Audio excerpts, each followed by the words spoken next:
Guys, welcome back to Toothsday with Rose. Are you ready to get to know your teeth? Well, great, because in today's discussion, we are going to look at gum health and reversing gum disease at home. As we all know, gingivitis is a progressing disease, but it is very important to know that this gum disease can change your life in a negative way if left untreated.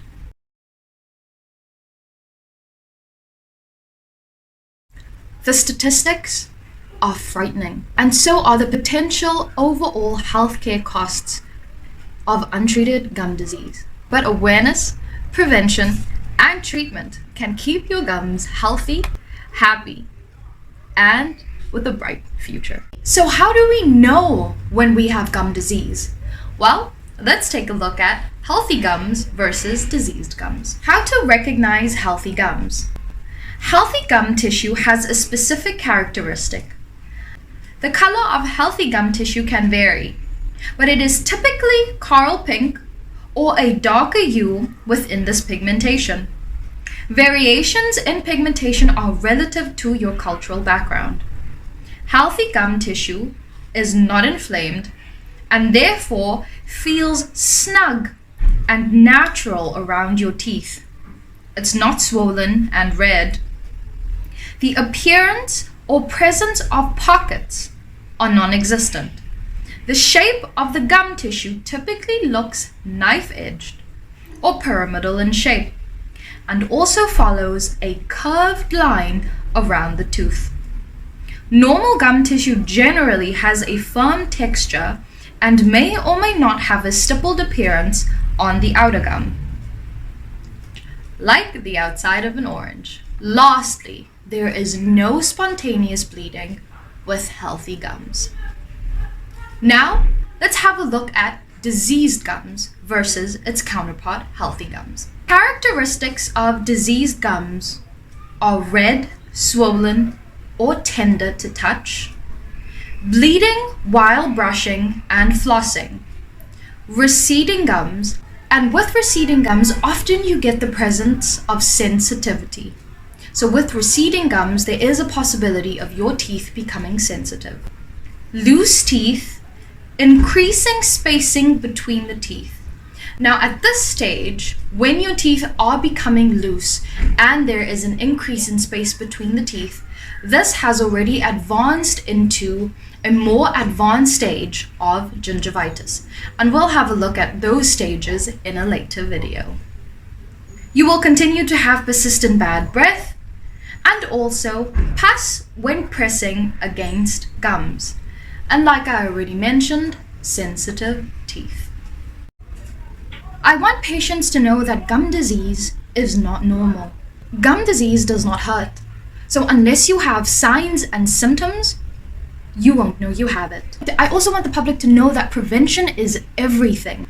And with prevention, you want to make sure that you get down to the root of the problem before it manifests itself into damage to the bone, damage to the gums, and before it turns into your natural teeth becoming loose. So with that being said, how do we prevent this?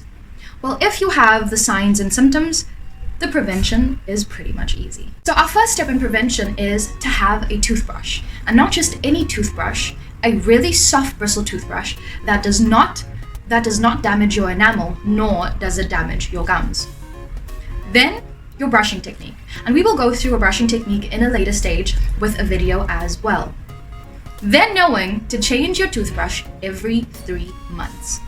Then after, we will have a look at interdental aids. Now interdental aids is very, very important. So we will have a look at your floss, your power flosser. There's interdental aids in brush form, and there's also the different types of flosses between waxed and unwaxed. And with all of these different variations of interdental aids, we can also have a video of that, looking at it at a later stage.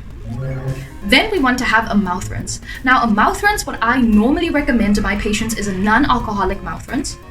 But also, whether you are recommended a mouth rinse is solely up to your dental professional, having a look at your gums and seeing what would best suit you and your case. Then we would have a look at the toothpaste that you will use, whether it is fluoridated or whether it is not, the amount of fluoride and the type of fluoride that is within your toothpaste. Now, when it comes to professional recommendation, whether you have mild, moderate to severe gingivitis, or even when it has advanced to the next stage of gum disease, which we refer to as periodontitis, you would be recommended a mouthwash and a toothpaste specifically designed for your case type. And normally, we would like to implement a chlorhexidine-containing mouth rinse or toothpaste to help you in terms of your maintenance plan at home. And then also, regular checks with your dental hygienist.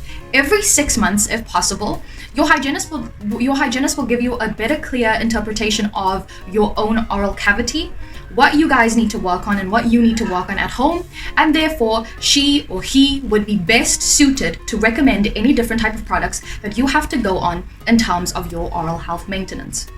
Your first step in your dental care routine should always be to visit your dental hygienist first, because thereafter, once your oral health is taken care of, maintenance can be put in place. Whether you would have to be referred to another member within the dental team, they can help you in terms of knowing exactly each guided step into your oral health care journey, maintenance, and care plan at home. And that's it for today's video, guys. I hope this was very educational towards you, as gum disease is a part of the global burden of oral disease. And with these educational videos, I aim to help create awareness and create knowledge in terms of prevention and how you can take care of your teeth at home. I will see you guys on the next video, where we will, I don't know what we'll be doing, but stay tuned for our next educational session, our next product review, our next special guest, whatever we have to create awareness around your oral health, as it does impact your general health, we will do. So until the next one, thank you guys so much for watching. See you guys.